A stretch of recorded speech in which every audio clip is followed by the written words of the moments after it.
Hi everyone, Lisa Finkel from Finkel Pottery coming to you from Prince Edward Island, Canada. It's been a while since I've done a kiln opening. Just been trying to build up some stock. I have a sale coming up this Saturday, so I've got a couple of kilns to unload. So I'll show you what came out of the kiln today, and then I'll have one more kiln opening before the sale. I have a kiln going now. So always the exciting part, right? So some stuff I may have showed you in previous videos, but we'll do it again. So this one is what I call an adult sippy cup, and it's done in frosted lemon with my studio white on the top, which is a satin white, then mayco light flux around the white and a tiny bit of the yellow. And then I just take like a ping pong ball, or you can use your thumb to make the impression when the clay is before leather hard, because it'll crack your clay if you do it when the clay is too hard.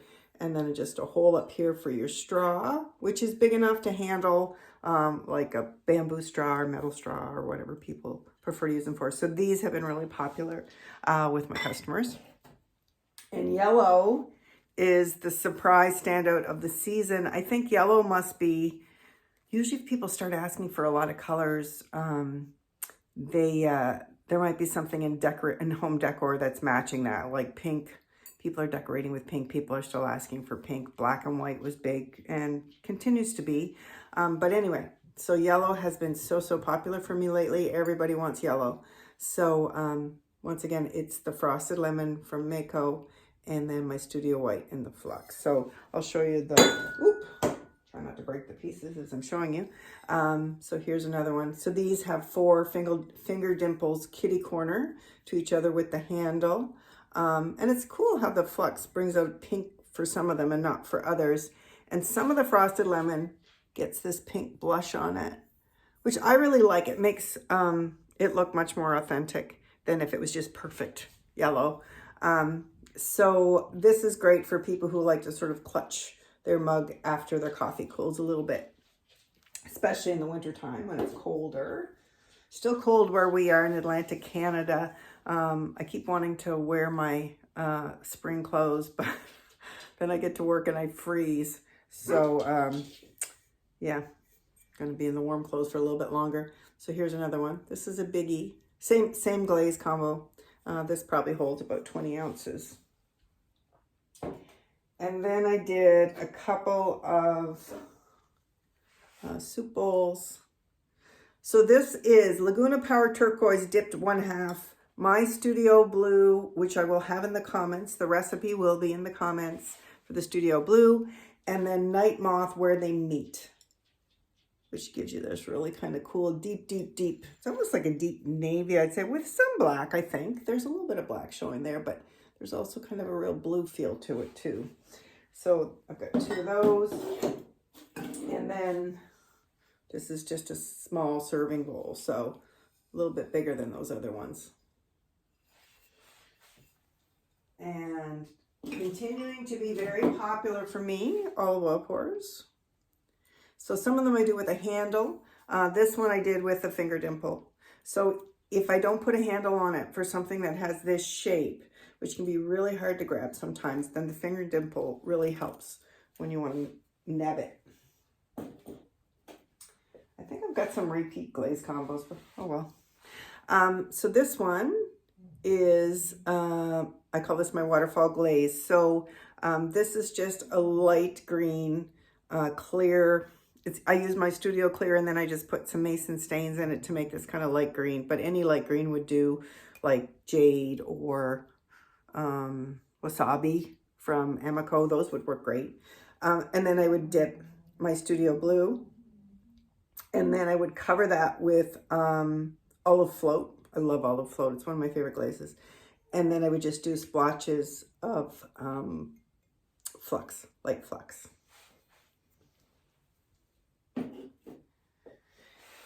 And then I won't show you the multiples, just the one-offs. So this would be a soap pump holder, also with the finger dimple. This is Laguna Power Turquoise. This is Val's Turquoise, which you can find on Glazy. You can find it anywhere. And then on a strip of the Laguna, I put gunmetal green, and you get these blue drips. So I've been using that combo a lot lately. And then Blue Grotto, I've shown you guys this before. So Blue Grotto would have, and really you can use whatever colors you want for this type of treatment. I mean, this just happens to be the blues I use. And if I ran out of one, I would pick another blue that I have in my studio. I can hear a puppy crying, sorry. Come on in then. And then, hey Ruby. So this is Winterwood on the bottom. And I mentioned to you guys before, I try to avoid painting on when I can. So what I do is I have a bucket of alabaster that I bought. So I dip in alabaster, then I put 1 coat of Winterwood because I don't want a ton of the specks. I just like about this many, which I think is plenty for what I want. And then I just put random strips. There's no rhyme or reason. So in this case, it's Amaco Sky, it's Norse Blue, it's Mediterranean from Coyote, and it's Philosopher's Stone from Coyote. And then I put some blue hydrangea over the sky and a little bit of blue hydrangea over the Philosopher's Stone. And then I just do random splotches of flux. So you can't mess it up. I mean, really, you just throw stuff on and let the glaze flow how it wants to flow. This is another olive oil pour. Probably holds about 750 mils. And this is Norse Blue on the bottom. And then the top, and this, I got this top combo from Sarah Walton Pottery. She has a YouTube channel. And so it's blue hydrangea, and then it's Archie's Coyotes, so mayco blue hydrangea. And over that is mayco, or Coyote Archie's base. And I did it just 1 coat of each, and I wasn't happy with the running, so I refired it with another coat of each. So I got a little more run and a little more variation in color. So that's good. And then I did do some wine cups in the Blue Grotto. Exact same treatment as I talked about in the other one. And then another style wine cup.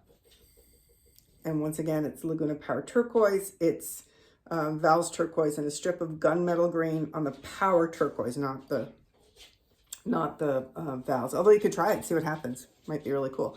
And then white, my studio satin white in the middle. And I mentioned before, most of the times I'm going to put the satin white as a liner because it's cheaper and it's faster than painting. But really, it all comes down to what you want to do, right? What works for you.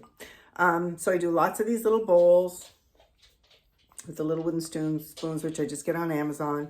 And so this is my Studio Blue, which the recipe is in the notes. And then it's a coat of blue hydrangea in the middle and on the lip, and then some light flux. And it plays really nicely, I think. Light flux is interesting. I think that, and here's the same idea with the little pour bowl. So it's got a little pour spout and it's got 2 finger dimples to go with that. And light flux can look, it can, like on this, because the blue is translucent, the light flux stays quite white. But on some of the sort of opaque glazes, it can get a little muddy looking, which can look good. Just depends what you're looking for, but it does play differently depending on the glaze. This is a tried and true. This is Winterwood inside and out.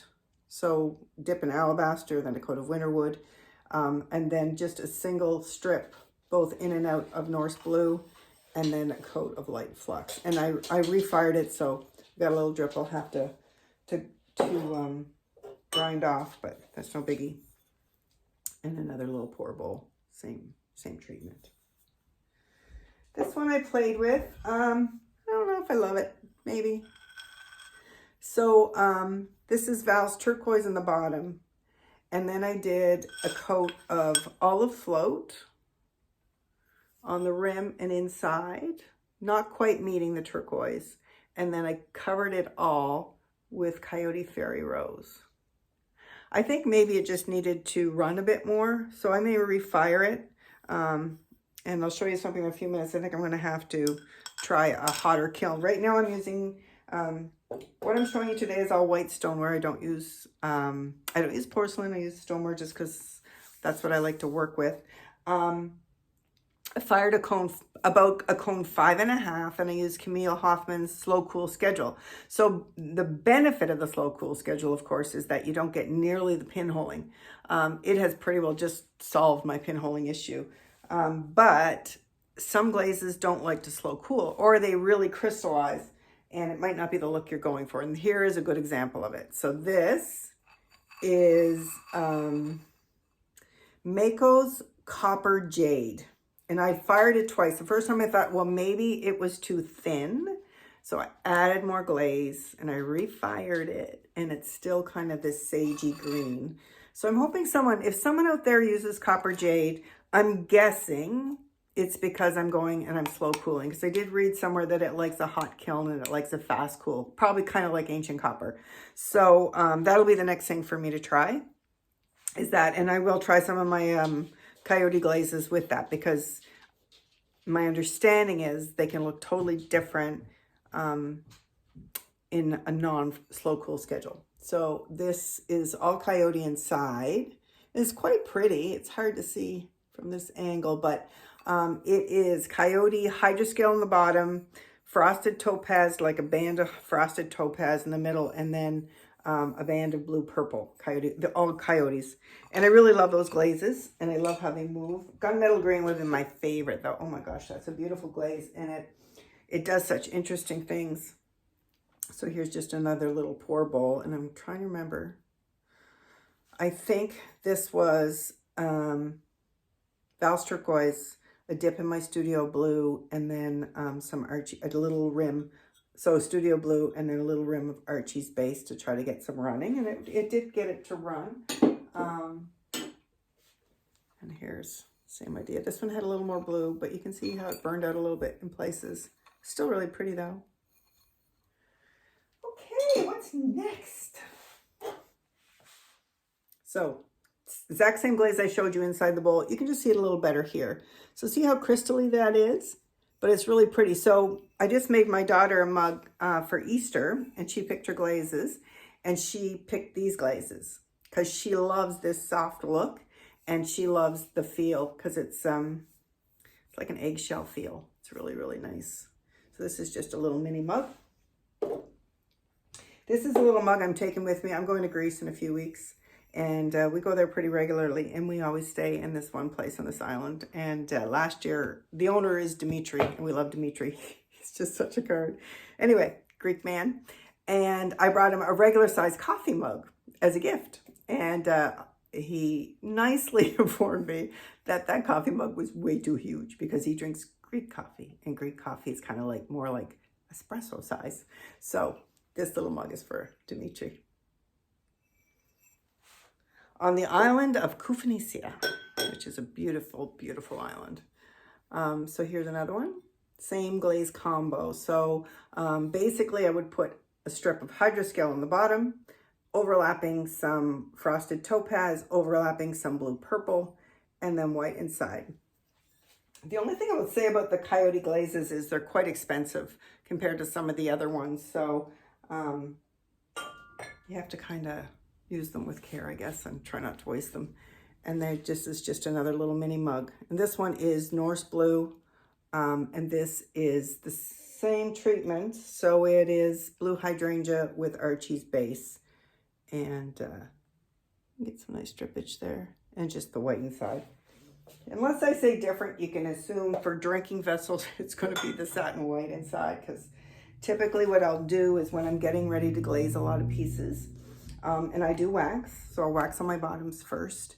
Then I'll take all the pieces, except for bowls and things that don't have a white inside, and I will pour them with the white, satin white, and then I let them dry overnight, and then I wait and I do the rest the next day, because the piece will take the glaze much better because it's not wet from having the glaze inside.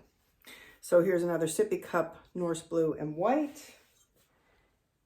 And then it's that same treatment again. So that's Norse blue, blue hydrangea, Archie's base.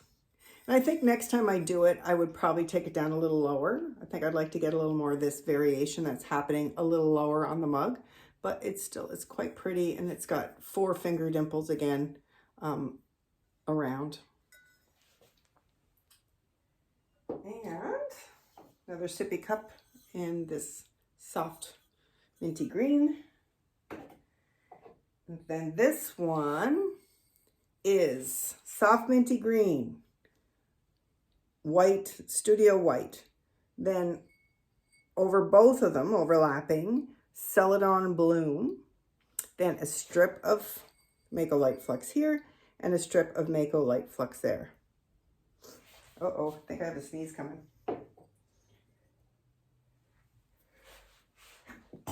Oh, excuse me. So here's another one in that same combo. So green, white, Celadon bloom, flux, flux. And really, as I said before, I think any green would work, any soft green. And this soft green that I use, I'm getting some crazing. I don't know if the camera probably can't pick that up. I'm totally okay with crazing, as long as it's not inside the piece. I think it really is cool looking. I love it. But that, once again, that's just an aesthetic. I know there's all sorts of theories out there about that things can break easier or whatever, but I like it. So here's another one with the same glaze combo, but I just carved the bottom here. And, you know, as I say to my customers, this shape of mug is awesome, right? Because wider bottom, narrower top. So very stable, isn't going to fall over very easily. And the narrow top keeps your beverages hotter. So I try to educate my customers when I can about why we choose certain things for design versus other things. This is just a big old horse mug. So top is Laguna Power Turquoise. Bottom is my Studio Black with a band of gunmetal green on the Power Turquoise, but as you can see, it runs into the black. So that's a nice variation. And I follow a potter from out west in Canada. Her name is Kim Unseth. It's Unseth Pottery. She and her husband make beautiful pottery. And she posted a picture of a water bottle. And I thought, oh man, I have all these corks laying around my studio. I don't know about you guys, but I order stuff. And then like I ordered a bag of mixed corks and I used them one size for a certain thing. And I had all these corks. And I said, oh wow, that would work. So I made one. Actually, I have another one in the kiln, I think. So this one is in what I call Misty Mauve. And it's just got a cork in the top, holds about 20 ounces, and it's got a thumb print, or thumb dimple, finger dimple, I guess I call them. And the bottom is my Studio Mauve, which is the same base as Val's Turquoise. And then I just add a mason stain, a purple mason stain, I think about 4%. And then white, and then an overlap of a blue hydrangea, and then some white flux, or light flux, sorry. Yeah, I was pleased with how that turned out. So I think that's kind of cute. And then a mug in the exact same combo. And another soap dispenser in the same combo with a finger dimple. This one was, and I'm trying to remember the combo. I think I dipped the whole thing in Pike's Purple. So Pike's Purple, as I mentioned before, is a recipe out of John Britt's Exploring Mid-Range Glazes books. And I really like Pike's Purple for certain things. It really pops. It's got a nice finish to it. It's not too shiny. So the whole thing was in Pike's Purple. Then I did a dip of my Studio Blue. And then I had a dip of this flux that I made a long time ago from Glazey. And it got really thick. And I thought, oh, what the hell? So I dipped in it and it ran, but it just kind of stopped. And then I got this really cool leopard effect with the blue coming through. So that was kind of cool. I imagined it was going to drip all the way down, but it's not mayco flux. It's just a flux that I got from Glazey. The next one I'm going to try is Dirty Snow, because I'm really trying to come up with something that will work instead of mayco light flux, because it's expensive. I use it a lot. So if I could and also time consuming, right? So if I could dip something and get a similar effect, then I would like to do that. Okay, so another little wide bottom mug with just a little carving at the bottom. The whole thing is painted with, I think I did 3 coats. I might have done even almost 4 coats because the last time I used eggplant, I wasn't really happy with the coverage. And then I covered it to here with blue hydrangea. So that's quite nice. And then this one is the eggplant at the bottom. The top is, I believe it's called, so it's shipwreck, but the shipwreck base I think is peacock maybe? So one of you might know. I'm pretty sure it's peacock. So I did 2 coats of peacock because shipwreck is quite thin and so is peacock. And then a coat of shipwreck. And then some light flux at the rim, which ran nicely. So this combo is getting really, really popular with my customers. And here's just another mug in that same combo with a bicycle. And once again, that combo, just to give you an idea at a different shape, what it looks like. Okay. This is a glaze I bought so long ago, and I've been trying to come up with some ways to use it. It's raspberry. I have a big bucket of it.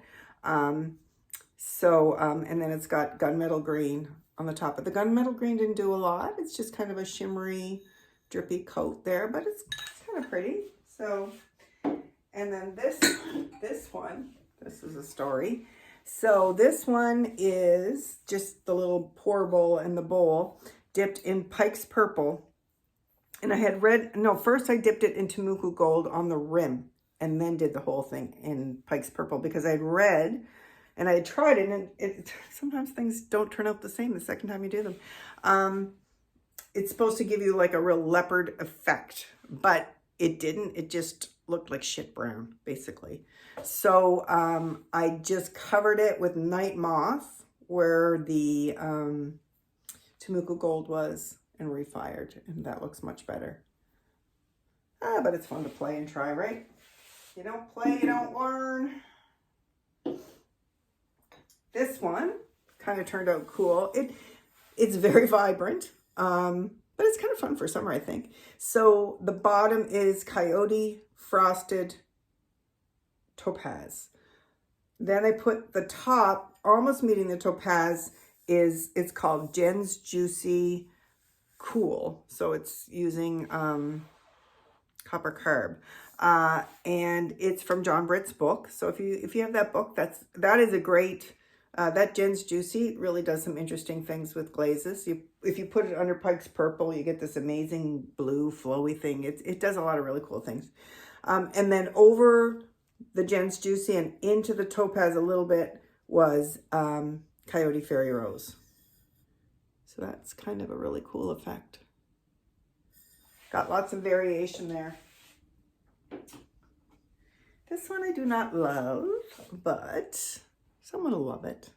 Bottom is Amaco Satin Matte Black. So I'll show you a few pieces there. I've just bought some. I've been playing with it a little bit.